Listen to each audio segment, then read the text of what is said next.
최근 수도권 특정 지역에 아파트 가격이 올라가고 있습니다. 그 이유 중 하나로 집을 팔고 수도권에 갭 투자하려는 지방 거주자들이 늘어나고 있기 때문이라고 합니다. 지방 소멸의 가속화, 위축되는 산업, 장기적인 집값 전망을 따져볼 때 지방에 자산이 묶여 있는 것보다 수도권으로 옮기는 것이 나을 수도 있습니다. 이렇게 사람들은 어떻게 하면 내 자산이나 명예, 위치가 더 크고 높은 곳으로 올라갈 수 있을까 고민하며 눈치 게임을 하듯 살아갑니다. 거기에 영향을 받은 아이들은 어려서부터 대통령, 의사, 연예인 등의 꿈을 꾸며 자랍니다. 이렇게 사는 게 무슨 문제가 있을까 싶지만 경쟁에서 탈락한 사람들을 생각하지 않고 승자만 찬양한다면 높은 자리에 있어도 외로울 것이고 많이 가져도 배고플 것입니다. 김광규 시인은 작은 사내들에서 이런 현대인들의 마음을 꿰뚫어 보았습니다. 작아진다. 자꾸만 작아진다. 넥타이를 메고 보기 좋게 일렬로 서서 작아지고 모두가 장사를 해 돈 벌 생각을 하며 작아지고 들리지 않는 명령에 귀 기울이며 작아지고 수많은 모임을 갖고 박수를 치며 작아지고 권력의 점심을 얻어먹고 이를 쑤시며 작아지고 작아졌다. 그들은 충분히 작아졌다. 성명과 직업과 연령만 남고 그들은 이제 너무 작아져 보이지 않는다. 기성사회의 말을 잘 듣고 적응해 인정받는 것이 과연 커지는 것일까요? 오늘 본문에서도 높은 곳에 마음을 두고 있는 제자들과 그들을 향한 예수님의 가르침을 볼 수 있습니다. 예수님과 제자들은 갈릴리를 가로질러 가는 중이었습니다. 예수님은 여기에서 자신이 받을 순환과 부활을 두 번째로 예고하셨습니다. 첫 번째 예고를 듣고 항의했다가 사탄아라는 말까지 들은 베드로를 보았기에 제자들은 이번에 되묻지 못하고 조용히 있었습니다. 가만히 있으면 중간은 가지만 무지함은 결국 그들의 말과 행위에서 드러나지요. 가버나움에서 머물 때 예수님은 제자들에게 너희가 길에서 무슨 일로 토론했느냐 물으셨습니다. 제자들은 예수님의 물음에 대답하지 못했는데 그 이유는 누가 가장 큰 사람이냐 하는 것으로 서로 다투었기 때문입니다. 예수님이 제자들에게 죽음과 부활을 말씀하신 건 총 3번이었는데 세 번째 예고에서도 제자들은 예수님의 말씀을 알아듣지 못했고 야고보와 요한은 예수님께 훗날 왕위에 오르실 때 그 좌우에 앉게 해달라는 청탁을 합니다. 예수님을 따라다니는 동안 제자들의 마음은 늘 높은 곳으로 올라갈 꿈에 부풀어 있었던 것입니다. 오늘 현실을 살아가는 우리 모습도 제자들과 같습니다. 능력이 없어도 국회의원을 시켜준다고 하면 대부분 좋다고 대답할 겁니다. 그런데 만약 국회의원이 적은 연봉을 받고 우편물 확인에 쓰레기통 비우기, 영수증 정리까지 모두 혼자 처리해야 한다면 누가 국회의원이 되려고 할까요? 스웨덴 국회의원들은 오랫동안 해오던 일이고 그들은 국회의원을 철저하게 나라를 위한 봉사직이라고 생각합니다. 예수님은 항상 낮은 곳으로 향하셨습니다. 사람들이 섞이기 싫어하는 사회적 낙오자들, 율법으로 죄인된 자들에게 하나님이 그들과 함께 계신다고 말씀하셨고 그 가르침을 삶으로 나타내셨습니다. 우리는 이 사실을 잘 알지만 실제로는 그들과 함께 하기를 원하지 않습니다. 내가 커지는데 도움이 되지 않고 오히려 걸림돌이 될 수 있다는 것을 잘 알고 있기 때문입니다. 많은 사람이 그렇게 살아갑니다. 높은 곳에 있는 것이 나를 지킬 수 있는 가장 안전한 방법이라고 생각하기 때문입니다. 그런데 예수님은 사람들이 모두 옳다고 생각하는 가치관을 뒤집는 말씀을 합니다. 35절 예수께서 앉으사 12제자를 불러서 이르시되 누구든지 첫째가 되고자 하면 뭇사람의 끝이 되며 뭇사람을 섬기는 자가 되어야 하리라 하시고 예수님이 세 번째 죽음과 부활을 예고하셨을 때도 예수님은 이 말씀을 더 구체적으로 가르쳐 줍니다. 10장 43절과 44절. 너희 중에 누구든지 크고자 하는 자는 너희를 섬기는 자가 되고 너희 중에 누구든지 으뜸이 되고자 하는 자는 모든 사람의 종이 되어야 하리라. 종이 주인을 섬기는 것은 당연한 세상 이치입니다. 그런데 예수님은 모든 사람의 종이 되는 것이 모든 사람의 으뜸이 되는 방법이라고 가르쳐 주십니다. 그리고 한 어린아이를 데려와 안으시면서 말씀하십니다. 누구든지 내 이름으로 이런 어린아이 하나를 영접하면 곧 나를 영접하며 누구든지 나를 영접하면 나를 영접함이 아니요 나를 보내신 이를 영접함이니라.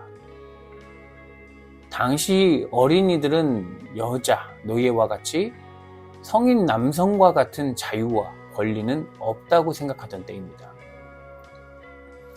그런데 어린아이를 영접하라는 말이 무슨 뜻인가요? 누군가 우리에게 벌레를 극진히 대접하라라는 말을 한다면 어떻게 생각할까요? 시대적 차이를 생각하면 당시 사람들에게는 이렇게 들렸을 것입니다. 어린아이는 벌레처럼 하찮게 보이기까지 하는 작은 생명들을 뜻합니다. 그러니 당시 제자들이 이해하지 못할 만합니다. 그런데 예수님은 그것이 곧 하나님을 영접하는 것과 같다는 말씀을 하십니다. 작은 생명을 대하는 일이 하나님을 대하는 일과 같다는 말 이해되시나요? 영접한다는 것은 있는 모습 그대로 받아들인다는 뜻입니다. 높은 곳으로 올라가 대접받기를 원하는 제자들에게 하나님을 알게 되면 높은 자리를 탐하지 않고 작고 보잘것없어 보이는 모든 생명과 함께하는 지금 진정한 기쁨을 누릴 수 있다고 말씀하신 것입니다. 높은 자리에 올라가는 것이 인생의 목적인 사람은 이 말을 알아듣지 못합니다. 현실에 하나도 관심이 없는 이상주의자들의 망상이라고 생각할 겁니다. 그러나 생명 충만의 관점에서 과연 누가 참된 기쁨을 누리며 살아갈 수 있을까요? 1등을 하면 항상 행복하고 두려움이 사라질까요? 6년 전 오디션 프로그램인 고등래퍼2에서 우승한 김하우 씨는 이제 무엇을 하던 성공할 것처럼 화제였습니다. 그런데 그가 얼마 후 잠적합니다. 2024년 올해 공백을 깨고 돌아온 그에게 사람들이 왜 갑자기 사라졌는지 물어보았고 그는 당시 지금의 행복을 유지하려면 억지로 웃으라고 강요한 주변인들 사이에서 나를 잃어버렸다라고 대답했습니다. 그가 단순히 부자가 되는 것이 인생의 목적인 사람이었다면 어땠을까요? 재미없어도 웃었을 것이고 크고 높은 사람들과 어울려야 한다는 강박에 시달렸을 것입니다. 높은 자리에 올라갈수록 경쟁도 치열해지기에 그 경쟁에서 낙오되지 않기 위해 타인을 넘어뜨려야만 합니다. 영혼이 쉴 새가 없습니다. 영혼의 신음에 귀를 닫고 산다면 높은 곳에 올라갈 수는 있지만 영혼의 자유는 누리지 못합니다. 사람들은 대부분 그렇게 살아갑니다. 그러다 보니 주변에 있는 가난한 사람들, 이방인들, 한부모, 다문화, 자립준비 청소년들, 성소수자 등 어린아이와 같은 자들을 외면합니다. 그게 내가 사는 방법이라고 생각하기 때문입니다. 높은 곳에서 가장 좋은 것을 누리면서 그 자리를 유지하기 위해 그리스도인들을 잡아들이던 바울. 그는 예수 그리스도를 통해 하나님을 만나고 얽매였던 영혼이 해방되는 것을 경험했습니다. 그는 로마서 12장 16절에서 이렇게 말합니다. 서로 마음을 같이 하며 높은 데 마음을 두지 말고 도리어 낮은 데 처하며 스스로 지혜 있는 채 하지 말라. 마음을 낮은 데 두라는 말은 비천한 사람들과 함께 사귀라는 뜻입니다. 바울은 하나님을 영접하고 예수님의 어린아이를 영접하라는 말씀을 적극적으로 받아들이게 되었습니다. 어린아이를 영접하는 사람은 큰 것을 찬양하는 것이 아니라 늘 우리 곁에 있는 것들을 노래하며 즐기는 사람이죠. 이 진리를 깨닫는 사람들이 많아진다면 우리가 사는 세상은 강한 사람들이 아니라 온유한 자들이 차지하게 될 것입니다. 사랑하는 성도 여러분, 하나님은 세상을 창조하셨고 지금도 보이지 않는 방식으로 세상을 통치하고 계십니다. 그분의 시선으로 세상을 바라보면 이 세상에서 높다고 자랑하는 사람들, 자기에게 신적인 권위가 있다고 믿는 사람들도 별것 아니라는 사실을 깨닫게 될 것입니다. 그와 동시에 세상에 보이지 않던 작고 소중한 생명이 세상에 가득하다는 것이 보이기 시작할 것입니다.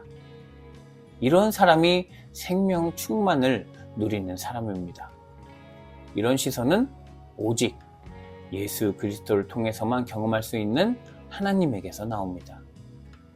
예수님은 세상 사람들에게 버림받고 죽임당한 율법으로는 저주받은 어린아이 같은 분입니다.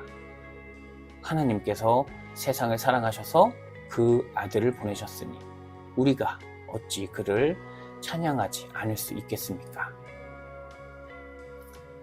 생명의 주님, 어린아이 하나를 영접하라 하신 예수님을 따라 마음을 낮은 데 두고 살아갈 수 있도록 우리에게 위로와 용기를 주시옵소서.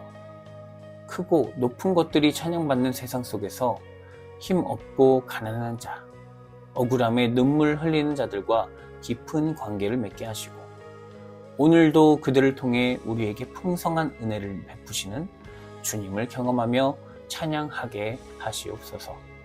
예수 그리스도의 이름으로 기도드립니다. 아멘.